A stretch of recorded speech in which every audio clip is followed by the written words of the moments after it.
The old house stood on a windswept hill, its darkened windows like vacant eyes staring out at the stormy sea. Locals whispered tales of a family who vanished within its walls, leaving behind only a chilling silence and a lingering sense of dread. Sarah, a young, adventurous journalist, scoffed at these stories. She needed a scoop, and this abandoned mansion seemed the perfect, terrifying subject. Armed with a flashlight and a recorder, she crept inside.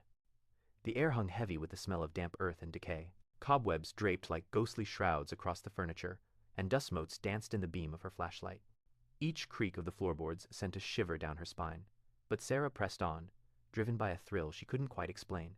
She found a grand living room, its once opulent decor now reduced to tattered remnants. A grand piano sat silent in the corner, its keys yellowed with age.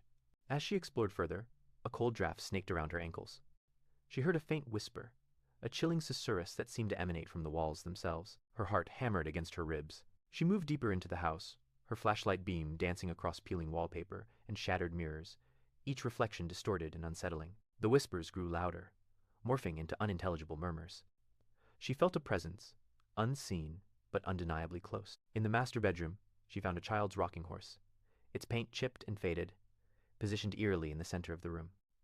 A single tattered doll lay beside it, its glass eyes staring blankly ahead. Sarah's breath hitched in her throat. A feeling of intense dread washed over her, a suffocating wave of icy terror. She felt as though she was being watched, observed by something ancient and malevolent. Suddenly, the temperature plummeted. The air grew thick and heavy, as if a physical presence had just entered the room. A low growl echoed from the shadows, a sound that seemed to vibrate deep within her bones. She spun around, her flashlight beam cutting through the darkness, but found nothing. The growl came again, closer this time, and a shadow detached itself from the corner of the room, growing larger, darker, until it filled the room, a formless, terrifying entity that seemed to feed on her fear. Sarah screamed, a raw, primal sound that was swallowed by the silence of the house. She stumbled back, tripping over a loose floorboard and falling to the ground. The shadow loomed over her, its icy breath washing over her face. It reached out, its cold, spectral fingers brushing against her skin. She closed her eyes, bracing for the inevitable, but the touch never came.